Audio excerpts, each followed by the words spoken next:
Une théorie nous explique que la Terre serait en fait une planète dite creuse avec des entrées très anciennes qui mèneraient vers un monde souterrain. Beaucoup de légendes sont racontées au sujet des villes souterraines et des civilisations souterraines réparties à travers un vaste réseau de tunnels qui seraient interconnectés à travers toute la planète. De par le monde, on évoquerait des histoires sur les entrées de mondes souterrains qui seraient situés en Équateur, dans les Andes, dans l'Himalaya, dans le désert de Gobi et dans beaucoup d'autres pays. On accéderait entre autres à cette mystérieuse Terre dite creuse par les deux pôles de la planète, le pôle Nord et le pôle Sud. Selon cette théorie, la Terre serait donc une planète creuse et son noyau serait en fait une mini-étoile centrale qui plongerait d'immenses régions souterraines dans un éternel crépuscule.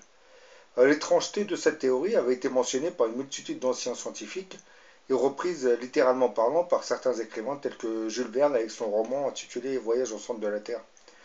De 1818 à 1826, l'américain John Simes, qui soutenait cette théorie de la Terre creuse, disait qu'il y avait un monde souterrain à l'intérieur de notre planète éclairé par un petit soleil et qui comprenait des montagnes, des forêts et des lacs. Siemens aurait lancé une campagne nationale visant à lever des fonds nécessaires pour envoyer une expédition dans l'Arctique afin de rechercher une entrée du monde souterrain. Il avait même envoyé une proposition au Congrès des États-Unis avec l'intention d'obtenir l'aide du gouvernement pour trouver l'entrée du monde intérieur.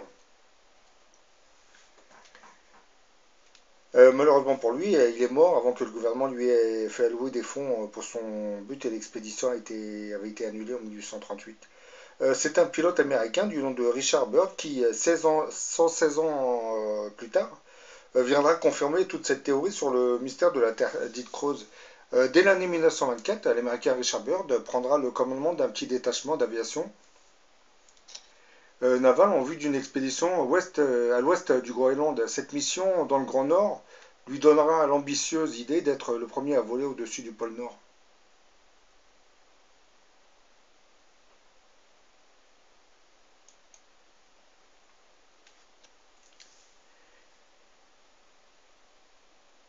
Donc le 9 mai 1926, il prendra place dans un monoplace de type Fokker 3 et s'envolera de Kinsk Bay. Et il dira de cette expédition, lorsque nous nous sommes approchés du pôle, le temps et la direction sont devenus sans dessus-dessous. Ici et là, au lieu d'une étendue de glace, apparut une séparation marquant le début d'une eau vert bleu. À un moment donné, parmi des nuages flous en formation basse, apparaissait le haut des montagnes d'un pays lointain. Voilà un rapport encore plus détaillé d'une expédition terrestre effectuée par l'amiral Byrd en 1926. Byrd, accompagné d'un capitaine de vaisseau et de deux quartiers-maîtres, marchait depuis des heures sur la banquise. Et soudain, du haut de la falaise blanche où l'expédition était parvenue, au prix de mille dangers, ils vont découvrir un spectacle incroyable. Sous leurs yeux médusés s'étendait une longue vallée étroite et profonde, couverte d'une végétation luxuriante et apparemment baignée d'un chaud soleil permanent. Une véritable oasis de vie au milieu du grand désert de glace. D'un geste machinal, Richard Byrd consulta son thermomètre. Il faisait moins 58 degrés. Son adjoint, le capitaine Fittin, nota sur le journal de marche le 14 juin 1926 à 74 mètres d'altitude à 12h08. Les quatre hommes se mirent à dérouler des échelles de corde pour rejoindre la merveilleuse prairie qui s'étendait à une centaine de mètres en contrebas, au pied de la muraille de glace au sommet de laquelle ils se trouvaient. Avec une longue heure de descente, ils avaient changé de monde.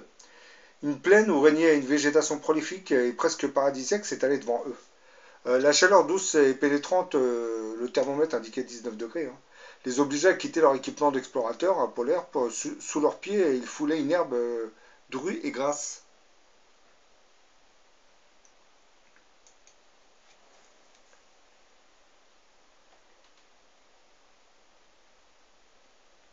Et à perte de vue, en croyant à peine leurs yeux, Bird et ses compagnons apercevaient des petits ruisseaux coupant les herbages naturels, des lacs, des collines boisées. À 1500 mètres d'eux environ, ils virent une tache brune qui se déplaçait lentement. Jumelle braquée, Richard Bird observa un animal massif au pelage brun qui entra dans un fourré. Un animal qui ressemblait étrangement à un mammouth. Mais la fatigue de chacun, le manque de vivres et l'épuisement des accumulateurs de radio faisaient un devoir au chef du détachement d'ordonner, sans perdre un instant, le retour au campement de base. Après avoir repris quelques forces et renouvelé leurs équipements, Bird et ses compagnons prirent à nouveau la route pour tenter de retrouver ce qu'ils appelaient entre eux le paradis perdu. Malheureusement, il leur fut impossible de retrouver la vallée. Située pratiquement à quelques kilomètres du pôle géographique, il avait été impossible au capitaine Fittin d'en effectuer le relevé des coordonnées topographiques. À son retour aux États-Unis, Richard Byrd était devenu un héros national. On lui fit contre-amiral, il reçut une médaille d'honneur. À l'automne 1928, Byrd annonça qu'il préparait un nouveau voyage aux confins de la Terre, mais cette fois dans les régions inconnues de l'Antarctique, c'est-à-dire le pôle Sud. Il fit une telle publicité qu'il réussit à obtenir un soutien financier de la part de Ford et Rockefeller. Un déluge de donations le submergeant, en tout plus de 400 000 $. Hein. Avec tout cet argent, il renouvela totalement son équipement. L'expédition prendra le large et s'établira en bordure de la mer de Ross. Byrd baptisera sa nouvelle base Little America. L'aventure prendra un nouveau départ le 29 novembre 1929. Hein. Richard Byrd fera à nouveau le compte rendu de son expédition. Hein.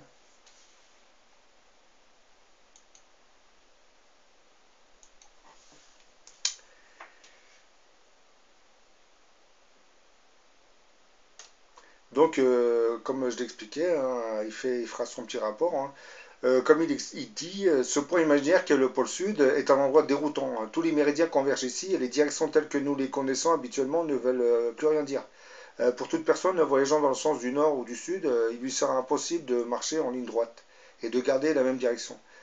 Sa direction aura tendance à changer notablement chaque minute pour rétablir sa direction d'origine.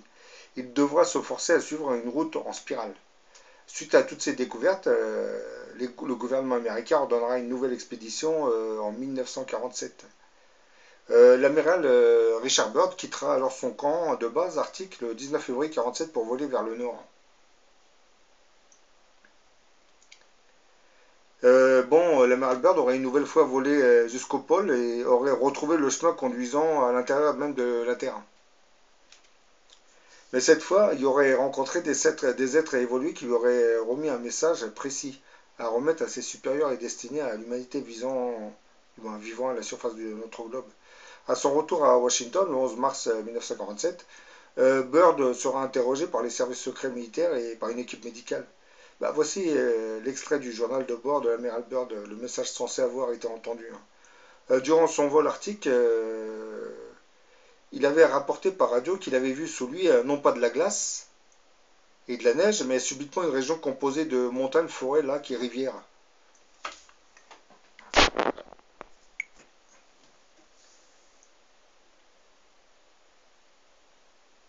Maintenant, je vais quand même vous parler d'un autre récit, mais qui, cette fois, s'était déroulé 96 ans avant la découverte de l'amiral Byrd. Nous sommes en 1829. Hein, deux hommes, Jens et son fils Olaf Jensen, quittent Stockholm pour aller pêcher. Ils prendront la direction du nord, hein, longeront les côtes des îles de Gotland et d'Öland et continuèrent en passant par le détroit qui sépare la Suède et le Danemark. Les étapes vont se succéder. Hein, à Kristiansand, sur les côtes de la Norvège, hein, les îles Lofoten, Hammersfest, et finalement le 23 juin, Wijat Bay, où ils s'arrêtèrent quelques jours pour pêcher parmi les icebergs. Une eau fortement agitée fit tanguer le bateau 3 heures durant. Ensuite, ils reprirent le voyage en direction des côtes de Franz Joseph, qu'ils longèrent durant plusieurs jours. Alors survint un vent glacé favorable qui les dirigea plus à l'ouest. Après 24 heures de navigation, alors qu'ils voulaient rebrousser chemin, ils se retrouveront devant un spectacle incroyable. Face à eux apparaissait une terre verdoyante, le vent ne soufflait plus, et l'air était tempéré et calme. Ils pêchèrent sur place quelques jours et prirent la décision de continuer leur chemin sans vraiment savoir qu'ils iraient de surprise en surprise. En poursuivant leur route, les deux voyageurs se rendront compte qu'ils voyageaient dans une eau calme sans iceberg. Plus loin, ils rencontrèrent une inquiétante brume accompagnée d'une eau fortement agitée qui fit tanguer le bateau 3 heures durant. Ensuite, quand le temps redevint plus clément, ils remarquèrent qu'ils avaient perdu un tiers des provisions, ainsi que leur eau potable. Pendant qu'ils vérifiaient l'état avant du petit bateau, devant eux, à l'horizon apparut un deuxième soleil. Son emplacement les surprendra beaucoup et ils penseront à un mirage qui allait se dissiper d'ici peu. Bah, à leur stupéfaction, il n'en fut rien. Et au contraire, plus ils avançaient au fil des jours et plus le soleil montait à l'horizon. Bah, il se révéla d'un aspect rouge et cuivré, hein, avec par moments des nuances pâles et brumeuses, hein. Par la suite, les deux pêcheurs baptisèrent cet astre le dieu brumeux, de Smoking God. Olaf et Jens pensaient depuis longtemps avoir dépassé le pôle Nord, mais leur boussole continuait à pointer droit devant. Alors qu'ils continuaient à avancer, Olaf mit sa main dans l'eau et fut surpris de constater que c'était de l'eau douce. Très croyant au dieu de ses ancêtres, et sans doute pour expliquer ce qu'il ne comprenait pas, il pensa tout de suite à un don d'Odin et de Thor. Le temps et les jours passaient inexorablement, l'étrange soleil montait de plus en plus haut dans le ciel alors que le second soleil, le vrai, le leur, se retirait derrière eux au sud-est. C'est aux alentours du début du mois d'août que le dieu brumeux, hein, le soleil intérieur, hein, fut définitivement à son zénith, aux yeux des deux voyageurs. Peu de temps après, ils accostèrent sur une terre verdoyante, plein d'arbres, de végétation. Jens remercia Odin. Ils explorèrent les lieux quelques jours et trouvèrent des arbres de très grande taille, des rivières et des lacs. Et c'est dans cette ambiance subtropicale et de mesure qu'Olaf se souvint d'avoir calculé avec son père que lorsqu'ils mirent pied sur cette terre inconnue, cela faisait pratiquement 5 mois qu'ils avaient quitté Stockholm. Mais leur exploration fut interrompue par l'arrivée d'une étrange embarcation occupée par des hommes de grande taille, hein, qui les invitèrent à les suivre. Ensuite, ils arrivèrent dans une cité du nom de Géou, où nos deux voyageurs furent cordialement invités à résider. Olaf précisa que l'activité première de ces géants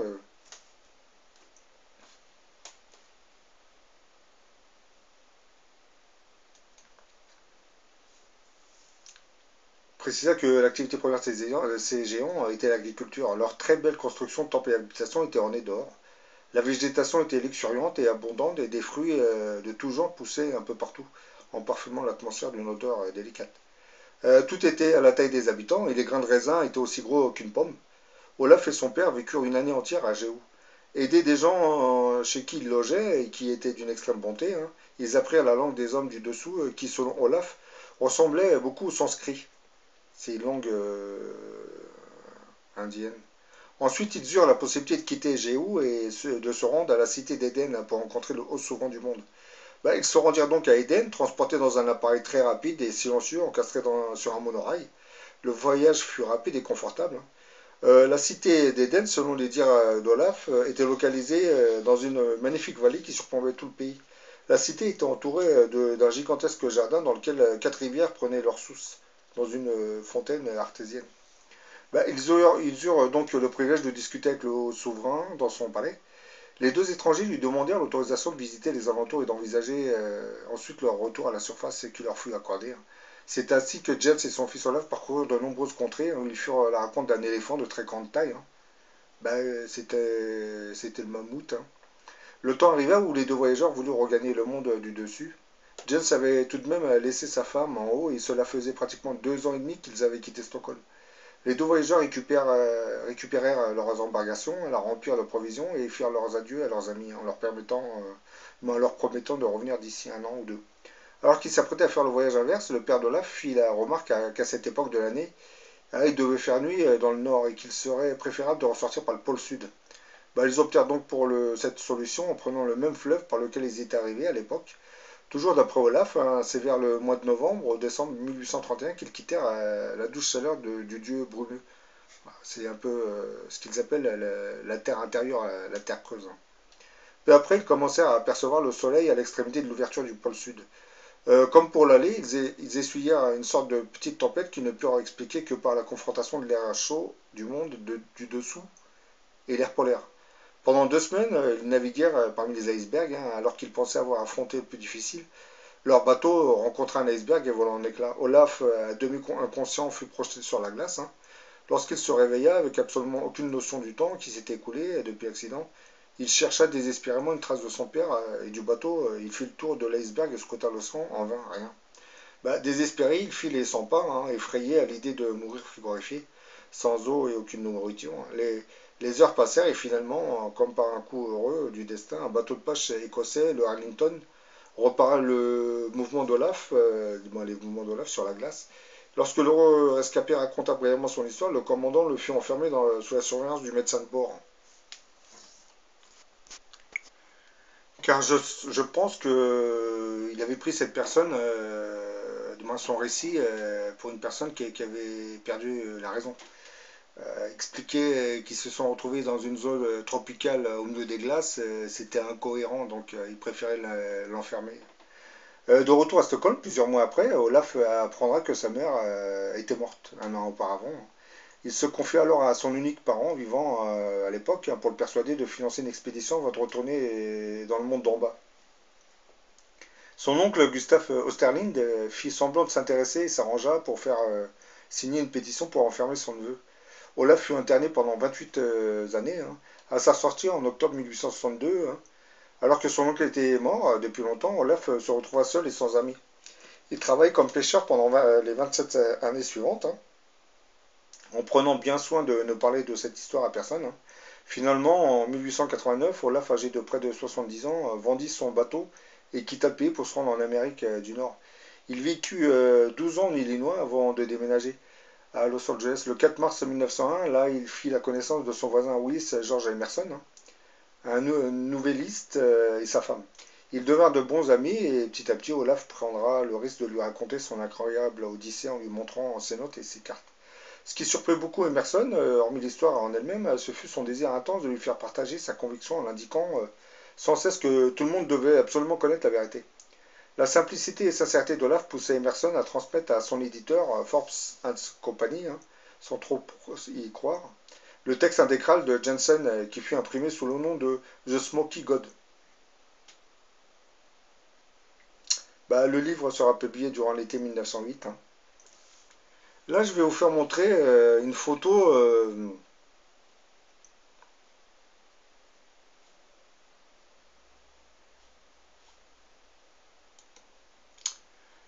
de la NASA. Cette photo en apparence anodine révélera cependant la présence d'un énorme trou noir à proximité du pôle Nord, photographié par Apollo 11 en juillet 1969. Vous voyez là?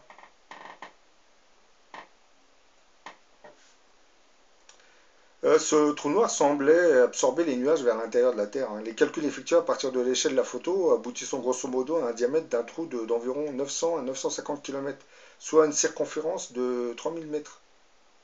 Par ailleurs, en regardant ce trou de plus près, on constate une dénivellation dans la hauteur des nuages visibles sur son pourtour. Le dénivelé correspond environ à la moitié du diamètre du trou, soit une épaisseur d'environ 400 km. Or, on sait que les plus hautes couches de nuages de l'atmosphère dépassent rarement une altitude de 50 000 pieds, soit 15 km. Cela signifie que les nuages photographiés à l'intérieur du pourtour du trou, hein, sont à environ 385 km en dessous du niveau du sol. Donc, on est vraiment dans une situation étrange où les nuages apparaîtraient en dessous du niveau de la Terre. Donc là, on est bien rentré dans ce qu'on appelle la Terre creuse, hein. Donc, en résumé de cette vidéo, il faut comprendre qu'à l'intérieur de notre planète, il y aurait une vie qui s'y serait développée, hein. Notre noyau central, en réalité, serait en fait une étoile, une mini-étoile qui continuerait de luire en émettant sa lumière.